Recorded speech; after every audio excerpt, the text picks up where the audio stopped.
Hey, salut à tous, bonjour et bienvenue dans ce nouveau tutoriel consacré à Blender. Je m'appelle Yves Pereira, oui, toujours. Et dans cette vidéo, je vais vous parler du moteur de rendu Cycance dans Blender. Alors, juste avant d'aborder ce sujet, j'aimerais juste préciser une chose, je suis dans la version 2.66a de Blender. Et dans cette version, il y a eu plein de super nouveautés qui sont venues, tout ça, des trucs vraiment géniaux.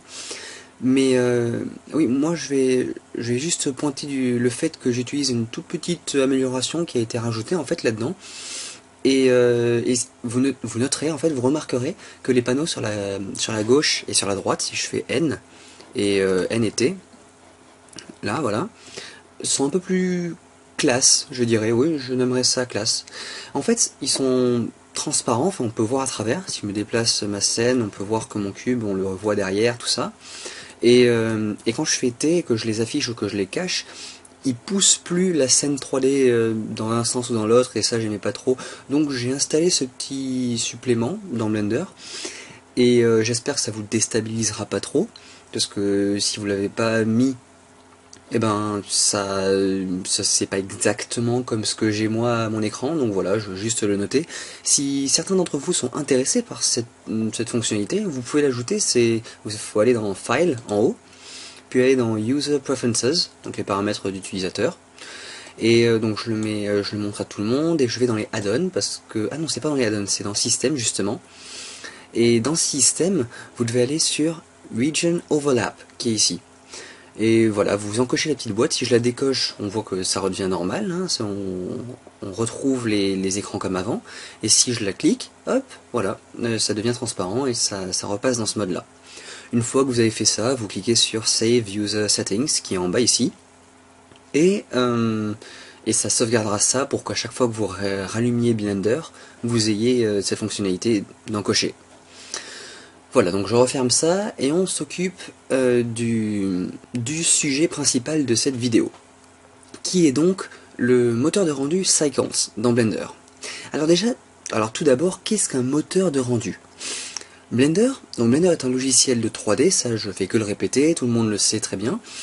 Et en fait c'est une sorte d'agglomération de plein de logiciels en fait qui pourraient être indépendants, plein de logiciels qui pourraient être indépendants à côté, qui permet de faire plein de choses. C'est vraiment très vaste Blender, ça veut dire qu'on peut faire de la modélisation, donc créer des objets en 3D modelés, comme on fait depuis le début. Mais Blender nous permet aussi de faire de l'animation, donc à partir de ces objets de les animer, de leur donner vie en fait, les faire se mouvoir. On peut aussi créer des jeux vidéo avec Blender, on peut faire plein de choses à côté, et notamment créer des images et faire des rendus d'images, et chacune de ces opérations que je viens de citer, ça pourrait être fait dans des logiciels complètement différents en fait. Ça veut dire qu'on peut avoir un logiciel spécialisé que dans la modélisation, mais on pourrait pas avoir d'image de rendu derrière et enregistrer en JPEG ou PNG ou comme ça sur l'ordinateur, et on serait obligé à partir de ce logiciel d'exporter et d'importer la réalisation sous un autre logiciel qui lui serait spécialisé que pour appliquer des textures ou des matériaux, et puis ensuite de là réexporter et importer le rendu dans un autre logiciel encore juste pour faire un rendu et transformer ça en image PNG, JPEG ou vidéo ou ce que vous voulez à côté. Enfin bref, Blender est un conglomérat en fait de plein de possibles logiciels à part, et c'est ça qui fait sa puissance aussi, parce il s'est développé dans un large domaine. Donc Blender utilise parmi toutes ces fonctionnalités, voilà, tout ce qu'il a été créé pour faire. En fait, Blender utilise un moteur de rendu, donc ça c'est l'un de ces possibles logiciels dont je vous ai parlé, qui lui est intégré. Et pour l'instant, ça s'appelle le Blender Internal ou le Blender Render. Et c'est cet algorithme, en fait, c'est ce logiciel ou cette partie de Blender qui nous permet d'enregistrer des images au format JPEG, PNG, AVI, GIF et j'en passe. Donc en fait, jusqu'à présent, cet algorithme, voilà, c'est lui qui nous permet de prendre en compte la lumière, les textures qui sont appliquées à notre cube, et calculer tout ça en rapport avec notre caméra et l'angle de vue de la caméra, et nous donner une image telle qu'on le voudrait.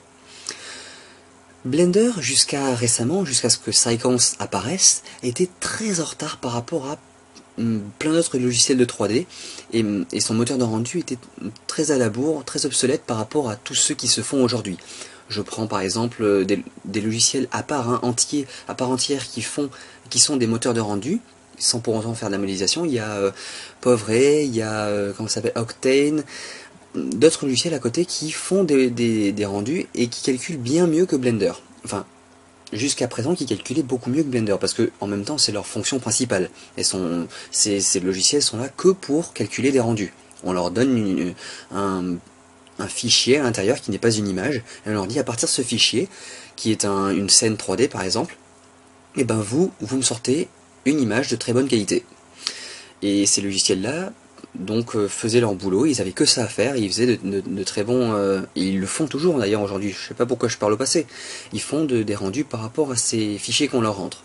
Blender, lui, bah, il n'y a pas de problème, on n'a même pas besoin d'exporter, il le fait automatiquement, on a juste à cliquer sur Render, ou F12, et il nous calcule une image. Et ensuite on peut aussi enregistrer cette image sur l'ordinateur, et voilà, tout est fait. Sauf que jusqu'à présent, Blender utilisait un système qui était un peu obsolète maintenant, parce que il utilisait One Point Lighting en fait. Ça s'appelle One Point Lighting, donc c'est l'éclairage à non, Direct Point Lighting, ou un truc dans le genre.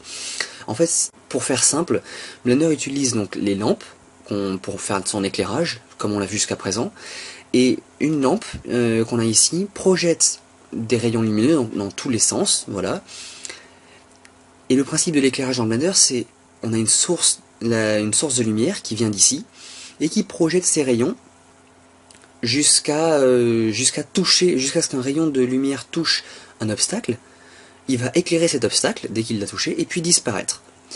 Ce qui fait que lorsqu'on a un rendu comme, donc là je me mets en vue caméra, si je fais un rendu de mon cube actuellement, je vais avoir mon cube qui sera éclairé par la lumière qui vient et qui tape dessus, mais tout le côté sombre qui est derrière est noir, complètement noir. Et voilà, alors que normalement, dans la vie réelle, si par exemple vous êtes dans une chambre, dans votre chambre ou dans la pièce dans laquelle vous vous situez, imaginons une pièce dans laquelle il y a une seule fenêtre sur un mur. Il n'y a qu'une fenêtre sur un mur.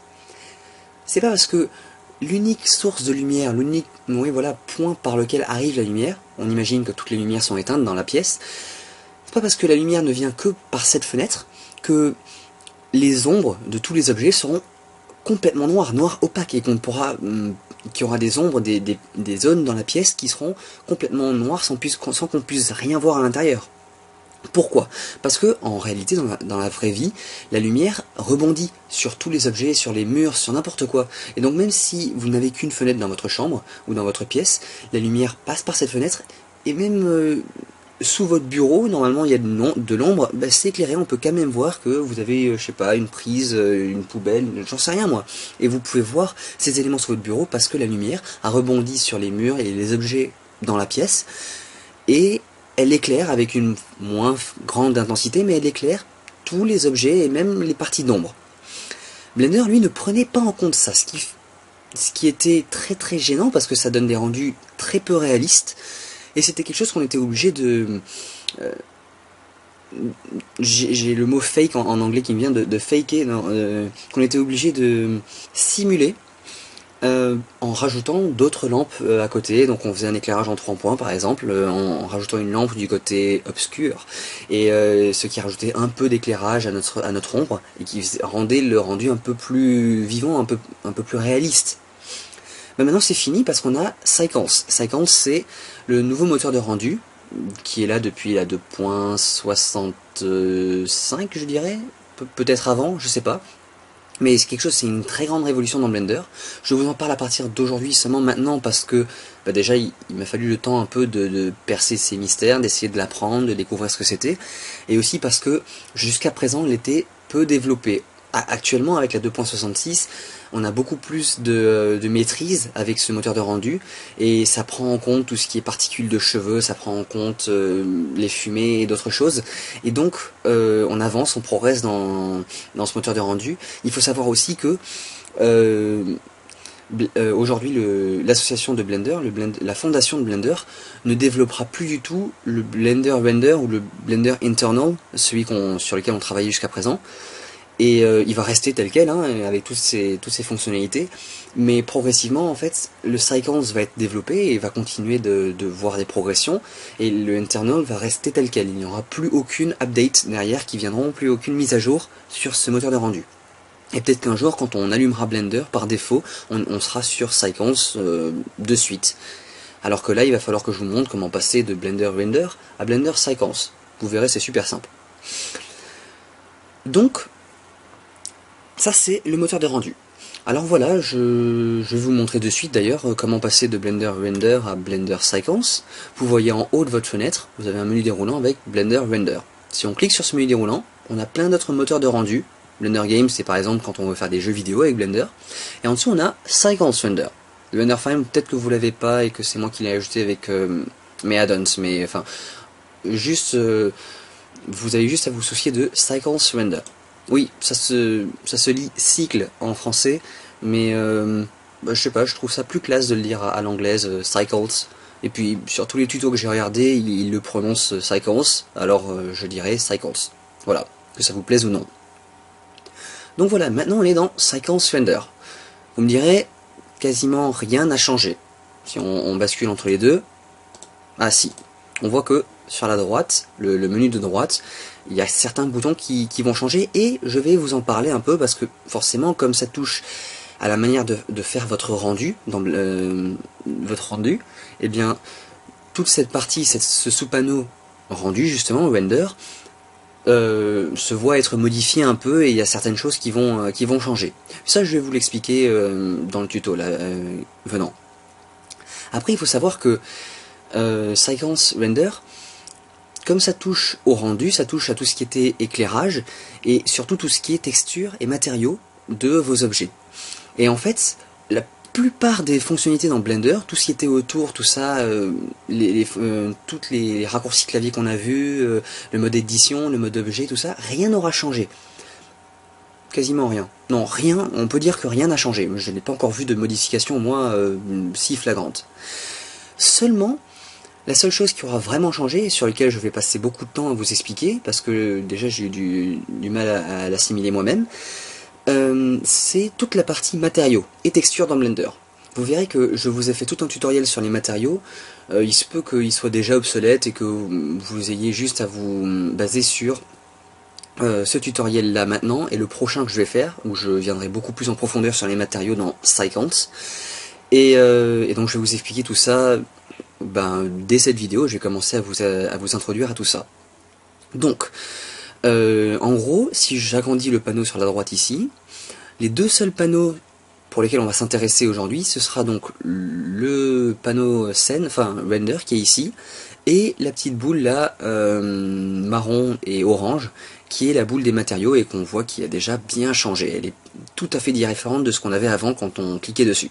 Là j'ai mon cube de sélectionner, et normalement, si vous faites le rapprochement avec l'ancien Blender, d'ailleurs je vais le faire ici, Blender Render, vous vous apercevrez, bon déjà que ça a changé bien sûr, là on a un exemple typique, mais aussi que à côté de la boule de la sphère là avec orange et marron, on a ce quadrillage blanc et rouge qui est le panneau des textures dans Blender Render, qui disparaît lorsqu'on utilise Blender Cycles. Voilà, là on ne l'a plus, et parce que tout va être géré juste dans un seul panneau. On ne distingue plus ce qui était matériaux des textures. Ça va être à peu près la même chose, et enfin ça va être géré de la même manière. Voilà. Donc, tout d'abord, avant de vous parler de tout ça, je vais vous montrer la fonctionnalité, la révolution de ce moteur de rendu, le truc qui est vraiment génial. C'est qu'avec Cycles, donc du coup, on va pouvoir avoir la possibilité de ne plus avoir à faire F12 pour regarder comment est-ce que c'était, comment est-ce qu'on a modifié on a fait nos ajustements, on a réglé nos détails. On fait F12 normalement, et on regarde comment c'est, puis on revient à la scène 3D, et on refait d'autres ajustements, puis on refait F12, et à chaque fois on doit attendre le temps d'un rendu total, ou partiel, enfin jusqu'à ce qu'on ait ce qu'on veut en fait, pour voir où on en est, et approximer les retouches qu'on doit faire à côté. Là, ça change. Et c'est une révolution sans précédent, enfin disons. Déjà, je vais commencer par séparer ma fenêtre en deux. Alors ça, je vous rappelle, il faut aller jusqu'à ce qu'on notre souris passe sur la limite entre deux fenêtres, donc là entre ma timeline et avec ma scène 3D, et dès que je passe voilà sur la ligne, on voit que ma souris se transforme en une double flèche. Dès que j'ai cette souris en double flèche, je clique droit, et je sélectionne dans les deux, je sélectionne Split Area, pour splitter, enfin séparer ma zone. Area c'est la zone. Donc je fais ça, et là on voit que, suivant la fenêtre dans laquelle je déplace ma souris, j'ai une barre qui va m'indiquer comment est-ce que je veux séparer ma fenêtre en deux. Voilà, ça c'est juste un rappel, hein, mais je vais le mettre par ici, par exemple. Et là, voilà, hop, j'ai 2 fois la vue 3D. Oui, parce que par défaut, la deuxième zone se met en vue 3D ou dans la même vue dans laquelle vous étiez, je sais pas. En tout cas, voilà.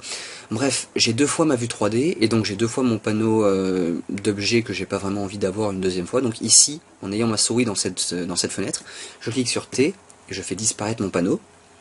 Et d'ailleurs, je vais carrément...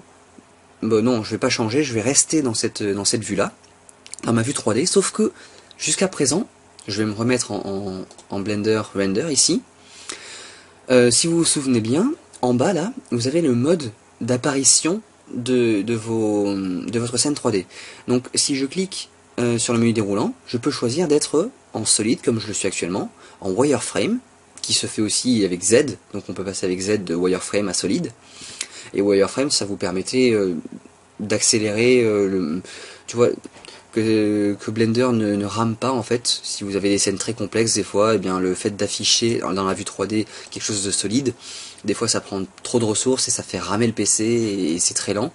Donc Blender, des fois vous vouliez ne pas forcément avoir, vous n'avez pas forcément besoin de voir en vue solide, et vous pouviez vous contenter de la vue wireframe, donc fil de fer en quelque sorte. Et voilà, là c'est beaucoup plus simple pour Blender de calculer ça et de l'afficher, donc on pouvait changer et se mettre en vue fil de fer. Et on pouvait aussi enfin se mettre en vue texture.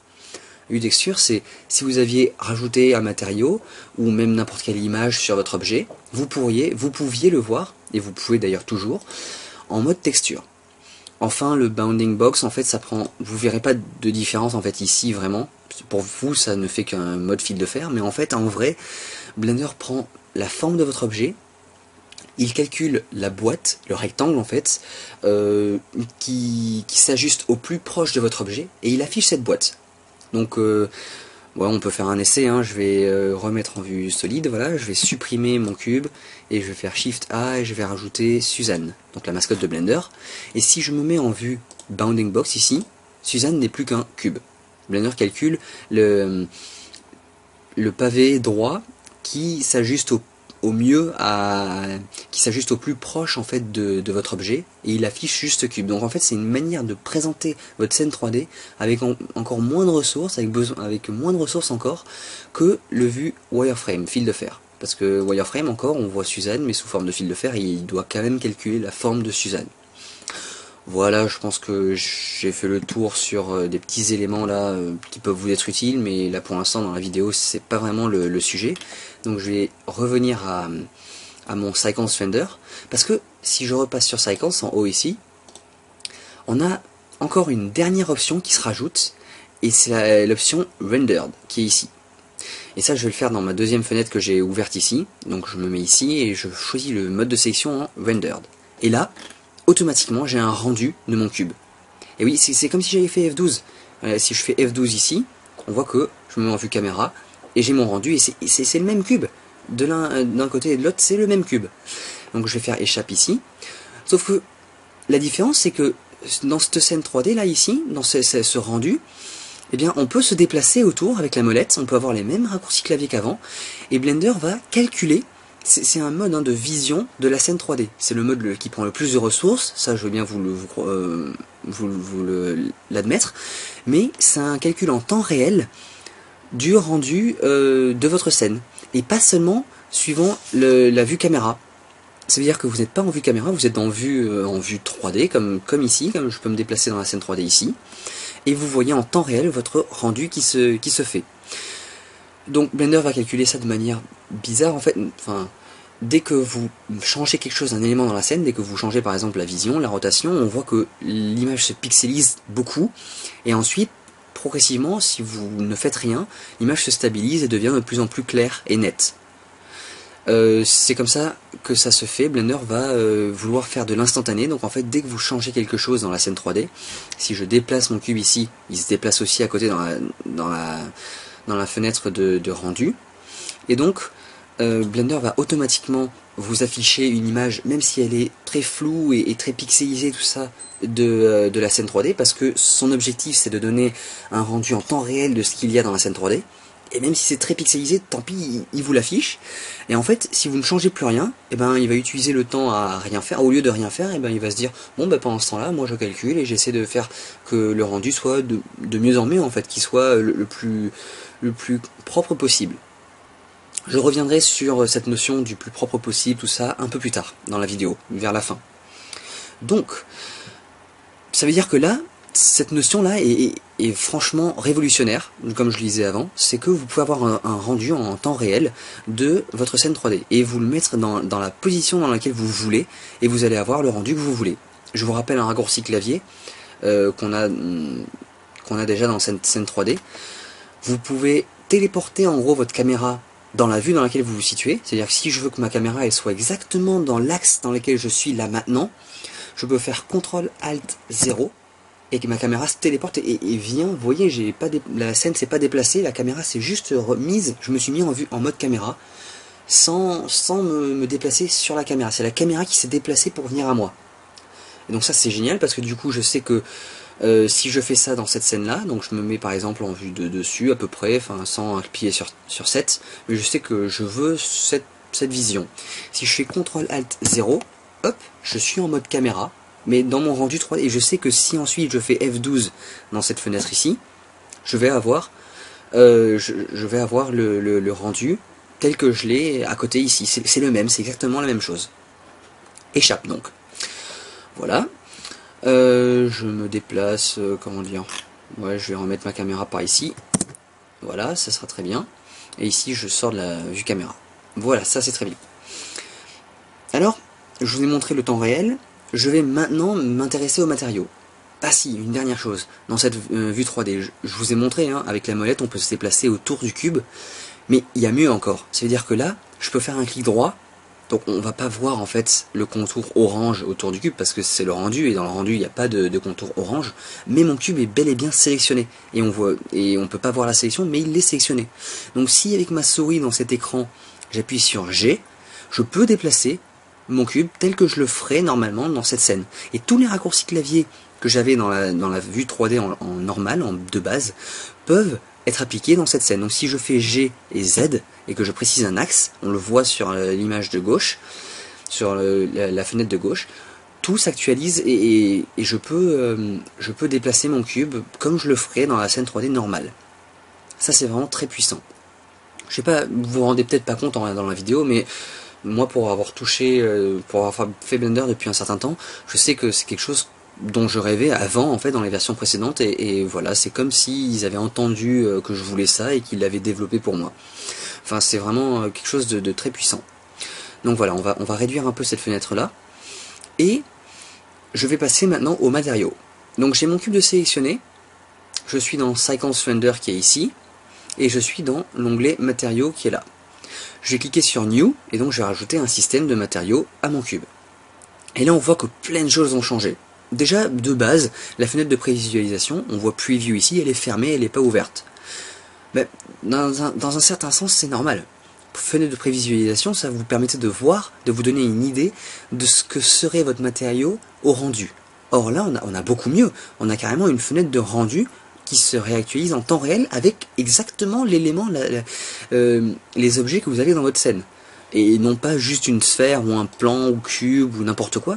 On a la sphère on a les objets de notre scène en rendu sous nos yeux et qui se réactualisent en temps réel. Donc on n'en a plus besoin. Et du coup le fait de l'enlever, ça permet à Blender de ne pas avoir à calculer. Parce que dès qu'on l'affiche, Blender doit calculer en plus cette fenêtre de prévisualisation. Et donc ça lui fait prendre de la ressource en plus et ça lui fait faire des calculs supplémentaires qui sont inutiles maintenant. Donc je ferme cette fenêtre et ça fera gagner des ressources à Blender aussi. Alors, donc notre matériau, on a toujours ici la même fenêtre qui nous permet de renommer notre matériel et tout ça.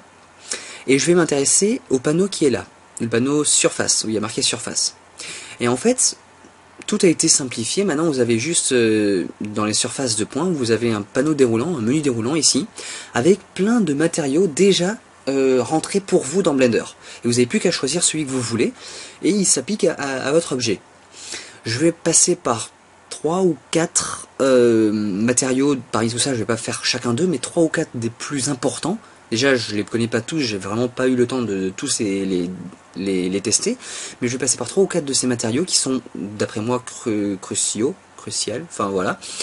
Et dans la prochaine vidéo, j'irai beaucoup plus en détail, je vous montrerai les derrière, l'arrière-scène en fait, de ce menu de matériaux en fait, et toutes les possibilités qu'il y a, la maîtrise qu'on peut avoir sur les matériaux dans Blender.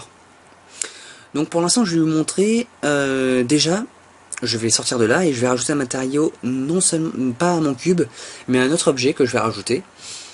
Et ça va être, donc je vais faire ça dans la scène 3D de rendu, juste pour que vous puissiez voir qu'on peut très bien travailler dans cette scène là. Donc je l'agrandis un peu, et je vais faire Shift A, et donc comme on peut s'y attendre, on a le menu qui nous permet d'ajouter des objets, et je vais rajouter un plan. Je vais rajouter un plan, très bien.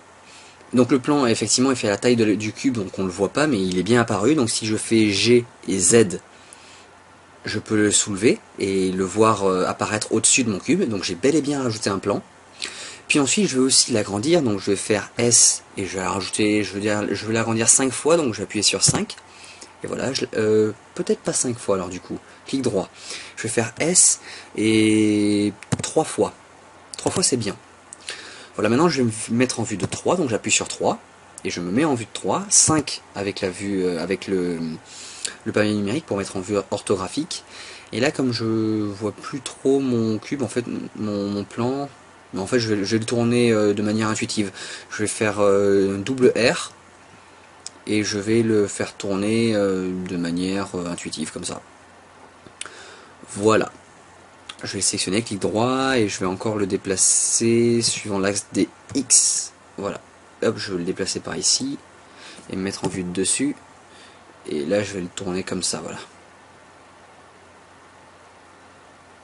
Hop, et vue de face. Je fais un peu n'importe quoi, hein, mais... je fais un peu n'importe quoi. Je vais supprimer ce plan. Delete. Je vais le rajouter encore une fois. Mesh, plane, G, Z, S3, entrée, vue de face. Vue de face, je vais faire une rotation et je vais le tourner un peu. G, X, je vais le déplacer un peu sur le côté. Et voilà, là ça va me faire quelque chose. Si je fais R, X, non, je vais faire R, Y alors. Oui, voilà, c'est ça que je voulais faire. Peut-être le tourner un peu plus, voilà, dans ce sens-là. Très bien. Bon, tout ça juste pour orienter un plan. Bon, c'est vrai que vous allez me dire c'est un peu exagéré, mais non. Ce que je vais faire, c'est que je vais rajouter encore un plan. Je suis désolé, mais donc je rajoute encore un plan. Cette fois-ci, je vais le mettre ici parce que je veux absolument qu'il se mette. Donc je vais mettre en vue de face, les 5 orthographiques. Et je vais le descendre en appuyant sur CTRL, en fait, je vais le descendre par incrémentation, par unité, et je veux qu'il soit juste, je veux le sol en fait, et qu'il soit en dessous du cube. Et là, je vais faire R5 cette fois-ci. Ah non, pas R, pardon, S5, pour agrandir ce plan et avoir voilà un sol en fait. Donc voilà. Maintenant, je resélectionne le plan que j'ai fait ici, et ça, ce que je veux que ce soit une lampe. Et je veux que ça émette de la lumière. Donc je vais lui rajouter un matériau avec New, et dans Surface ici, au lieu de Diffuse, BSDF, je ne sais pas pourquoi BSDF, je vais aller chercher Émission, ici, Emission en anglais.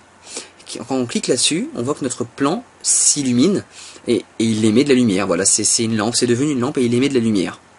Et voilà, et là donc je peux encore me déplacer, et ça réactualise en temps réel le rendu. Et on voit très bien que l'ombre du cube qui est derrière ici n'est pas complètement noir. D'ailleurs on voit bien la distinction sur le bord ici du cube, tout ça, tout n'est pas complètement noir, on voit quand même des réflexions parce que la lumière rebondit un peu partout, et et du coup elle éclaire aussi l'arrière du cube. Donc voilà. Ça c'est le premier matériau que je vous montre, donc c'est comment faire de l'émission. Et en fait, c'est à peu près tout ce dont vous aurez besoin de faire dans Cycance. Ça veut dire que dans Cycance, vous allez régler Strength ici, la densité de la lumière, donc je peux augmenter ça à 5, un peu beaucoup trop fort même, je vais mettre ça à 4 plutôt. Voilà, ouais, ça va me suffire. Et en fait, c'est tout ce que vous aurez à faire dans Cycance, comparé à Blender Render, donc l'ancien moteur de rendu, c'est d'analyser votre scène, de vous dire, oh ben, ma scène, bon, c'est une chambre, et il y a une fenêtre, ouais, sur ce mur, et donc je vais mettre mon plan qui fait la taille de la fenêtre, et je vais dire, bon, bah, c'est émission, et donc voilà, la lumière va rentrer par là. Oh, puis peut-être que je vais avoir une lampe, et donc je vais faire un cercle, et puis je vais lui mettre le matériau d'émission aussi, mais avec une valeur un peu plus faible peut-être, et le cercle je vais le placer au plafond, et je vais dire que voilà, ça sera ma lampe, et ça va émettre la lumière. Et vous placez en fait juste vos sources de lumière en fait dans votre scène, et c'est tout, vous leur mettez l'intensité que vous voulez, et Blender calculera tout le reste, et ce sera très naturel. Ça va être très représentatif de la manière réelle normalement. Alors oui, vous allez régler la force et au-dessus la couleur aussi, parce que la lumière n'est pas forcément toute blanche. Effectivement, si vous êtes le matin par exemple, un lever de soleil, vous allez avoir une sorte quelque chose d'un peu orangé, peut-être un peu plus comme ça, marron orangé, et vous allez jouer un peu sur la lumière, sur la couleur de votre lumière, et c'est tout à peu près, la couleur et la force de votre matériau, et c'est tout, de votre lumière. Ensuite, Blender calculera tous les rebonds de lumière qu'il faut derrière, tout sera fait calculer automatiquement. Ensuite, je vais vous montrer sur le cube, maintenant, d'autres types de matériaux. Alors le cube, vous allez avoir soit le Diffuse BSDF, qui est l'un des matériaux que je vais vous montrer en fait, et qui est par défaut là. Et en fait, c'est une sorte de matériau mat. Enfin, vous voyez très bien ce que ça fait, c'est une couleur mate, comme pas de l'argile, aussi un peu de l'argile ou de la pâte à modeler, ou enfin ce genre de texture en fait, de matériaux que vous allez avoir dessus, et c'est à peu près tout en fait. Il faut bien vous visualiser ce que c'est, parce que en fait je vais vous montrer un deuxième matériau à côté qui est le Glossy BSDF, et qui est en gros, non même complètement l'opposé de ce matériau là. C'est-à-dire ce Glossy en fait, c'est la réflexion totale. L'autre en fait, il n'y avait aucune réflexion, hein. Le matériau ne réfléchissait rien autour de lui. Là on peut très bien voir qu'on a une sorte de miroir. Notre cube c'est devenu un cube avec les 6 faces en miroir complet. Donc de ce côté là on voit que ça réfléchit en haut le monde autour, donc le gris qu'on a tout autour. Là ça réfléchit le sol qu'on a donné, qui a une texture comment je vais appeler ça, diffuse, et qui a la couleur donc de notre lampe. Et si on oriente bien, on peut voir notre lampe, parce que le cube en haut, il réfléchit la lampe, et on voit donc notre émetteur de lumière. Voilà. Alors après, ici on peut encore changer la couleur de notre miroir. Donc on va avoir un miroir de toutes les couleurs qu'on veut, si on veut. Donc je remets ça à blanc, donc enfin c'est gris plutôt par défaut. On peut mettre ça à blanc si on augmente ici la valeur. En dessous vous avez le roughness. Et en fait ça va permettre de gérer la quantité de réfraction qu'émet votre matériau. Donc si vous êtes à un 0 absolu, il va réfléchir à 100% comme si c'était un miroir, un vrai miroir. Et si vous augmentez un peu cette valeur, vous allez avoir un peu moindre vous allez en fait brouiller un peu vous allez très bien le voir si je me mets en vue de dessus. On va avoir pas une nette en fait, un réfléchissement net de notre source de lumière en haut. On voit qu'il y a une sorte de dégradé qui se produit ici. Voilà. Et donc ça c'est le roughness qui est là. Bon, je vais le laisser à 0. Et enfin, alors je suis en train de me demander si je garde ça pour la prochaine vidéo ou si je fais ça maintenant. Non, c'est à peu près tout. Dans la prochaine vidéo, je vous montrerai comment appliquer une texture vraiment à un objet. Donc prendre une image et la coller sur votre objet pour vous servir de cette image et rajouter des détails dans à votre objet. Grâce aux images en fait. Comme par exemple si vous avez modélisé un tronc d'arbre, si vous collez une image d'écorce sur le tronc, vous n'avez plus qu'à faire un cylindre comme tronc, et vous n'avez pas à modéliser chacune des écorces de votre tronc. L'image le fait pour vous. Donc ça ce sera dans la prochaine vidéo. Patientez un tout petit peu et puis je vous dis à la prochaine fois. J'espère que vous aurez à peu près appris quelque chose dans ce tutoriel, que vous vous intéresserez à tout ça. Je vais peut-être vous parler encore de 2-3 choses. J'ai dit que je revenais sur le système de netteté dans la vue 3D. Vous voyez que là c'est quand même assez graineux, si on peut dire. Et en fait c'est pas super lisse comme manière de rendre. Je vous ai dit que lorsqu'on touchait plus à rien dans la scène, Blender utilisait le temps libre pour calculer et pour rendre l'image la plus nette possible. Or en fait ça c'était pour les toutes premières versions dans lesquelles Cycles est sorti. Et dans celle-ci, ils ont limité, en fait, ils ont dit, pour la prévisualisation, ici, dans la fenêtre 3D, effectivement, ça calcule dès qu'on change, c'est pixelisé, puis progressivement, ça devient mieux en mieux. Mais on va bloquer ça à 10 simples. Alors, les simples, c'est des couches, en fait, 10 étapes de clarté. Voilà, on va appeler ça des étapes de clarté, des étapes de netteté. Donc, si je bouge, je vais vous attirer votre attention en haut, sur le 8, 9, 10 sur 10 ici. Dès que je me déplace, voilà, on voit qu'on est à 1, 2, 3, 4, 5, voilà, jusqu'à 10 sur 10. Et ça veut dire qu'en fait on a 10 étapes, et Blender va calculer, il va partir de 0 dès que vous déplacez votre objet, dès que vous déplacez votre caméra, ou que vous changez quelque chose dans votre scène, et il va partir de 0 en haut ici, et va incrémenter jusqu'à aller sur 10 sur 10, et ça sera le niveau de perfection de votre rendu. Bien sûr, ça c'est juste pour la prévisualisation. Et pour le rendu, ils ont fait à peu près le même... non, pour le rendu, ils l'ont mis à 135 par défaut. Donc, dès que vous faites un rendu, vous allez avoir un... ah non, c'est pas 135, c'est le nombre de carrés de blocs. Si je refais mon rendu, on voit qu'on a des petits carrés comme ça, ça se calcule par bloc, et il y en a 135. Non, en fait, ils vont garder le même nombre, c'est 10 sur 10, même si on le voit pas. On le voit pas marqué en haut quand on calcule le rendu, quand on fait F12, c'est pas marqué en haut ici, mais chacun des blocs qui est calculé et qui constitue votre rendu est calculé comme si vous étiez à 10 sur 10 en fait, calculé pour qu'au final ça donne une image comme 10 sur 10. Donc en fait pour changer ces paramètres, parce que je vous avoue qu'effectivement c'est très granuleux et c'est pas forcément génial comme rendu, il faut aller dans la fenêtre ici de rendu, et je vous ai dit qu'on passerait là-dessus bien sûr au début de la vidéo. Et donc ici pas grand chose à changer en fait, ils ont changé l'emplacement de certains sous-panneaux, de certains sous-panneaux. Par exemple le output était beaucoup plus bas avant, là ils l'ont remonté, ils l'ont mis ici, en dessous des dimensions. Là nous on veut aller en bas, je veux aller sur Sampling qui est ici. Et là, on va voir que dans Simplance, on a Render 10 et Preview 10. Et donc Preview, c'est la prévisualisation, c'est ce qu'on a ici, là. Et effectivement, on est à 10 sur 10. Et le Render, je vous ai dit qu'on a à peu près le même style de rendu, c'est la même chose. Et on est à 10. Et voilà, donc ça montre bien que ici ils ont calculé le rendu comme s'ils étaient à 10 niveaux de précision.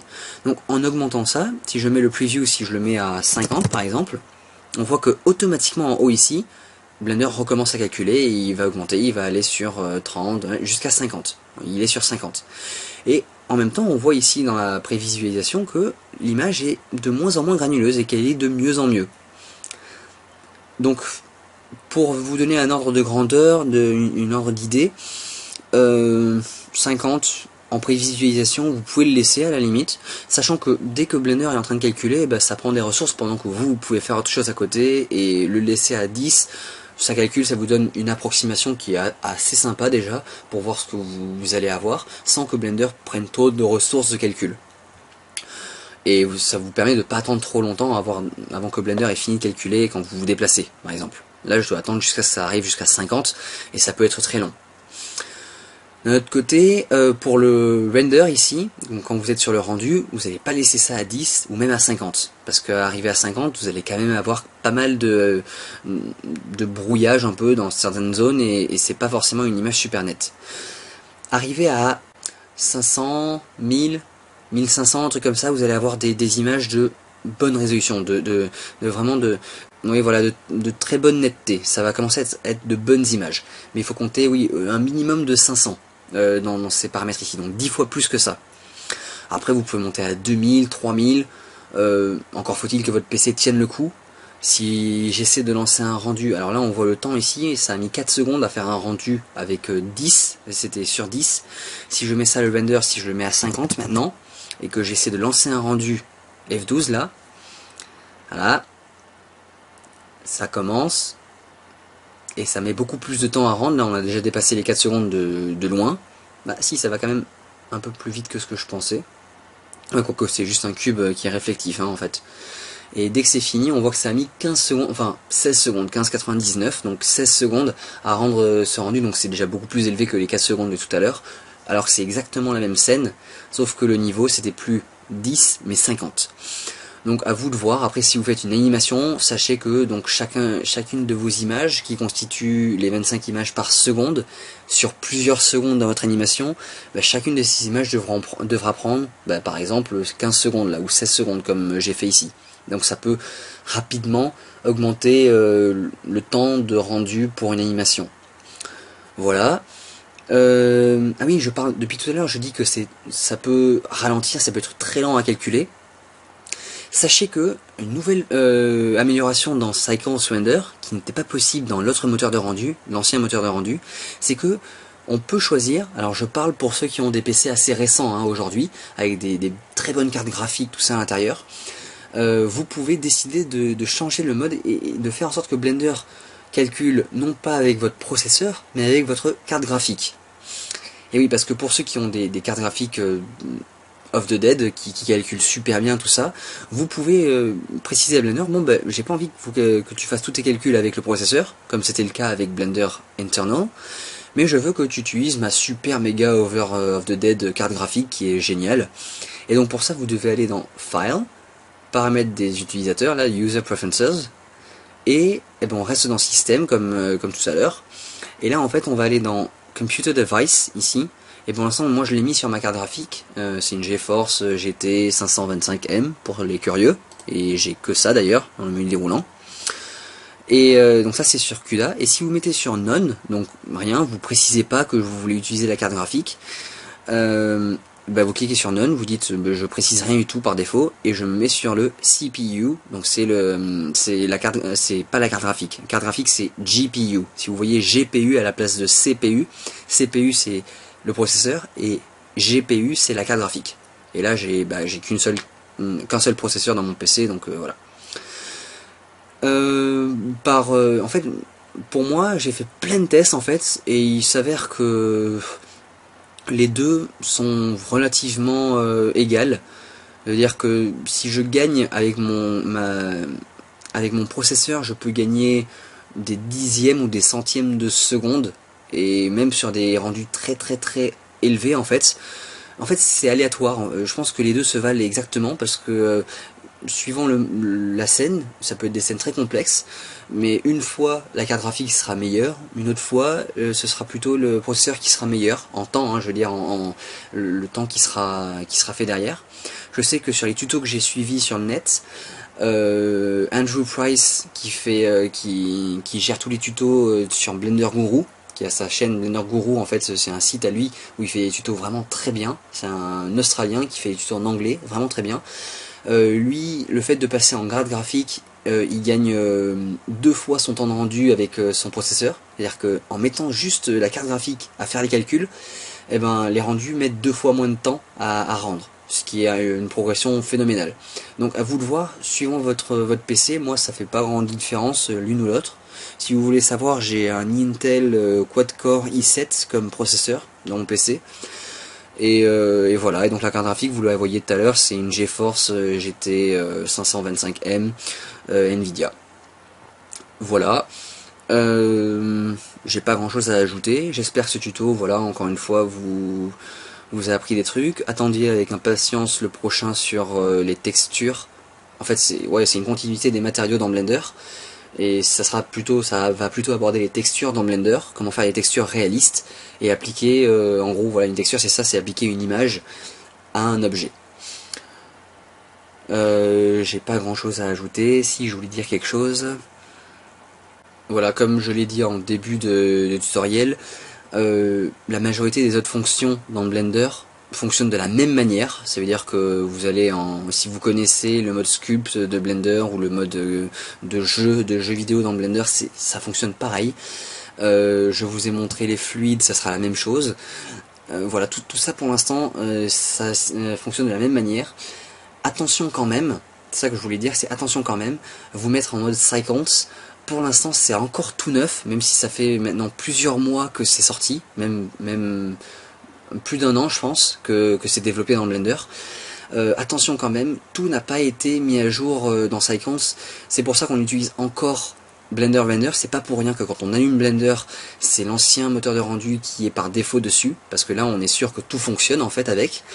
Avec Blender Cycles, par contre, il y a certaines fonctionnalités, je suis pas sûr dans les physiques que tout fonctionne bien encore. Je suis pas sûr que les particules fonctionnent très bien avec le Cycles.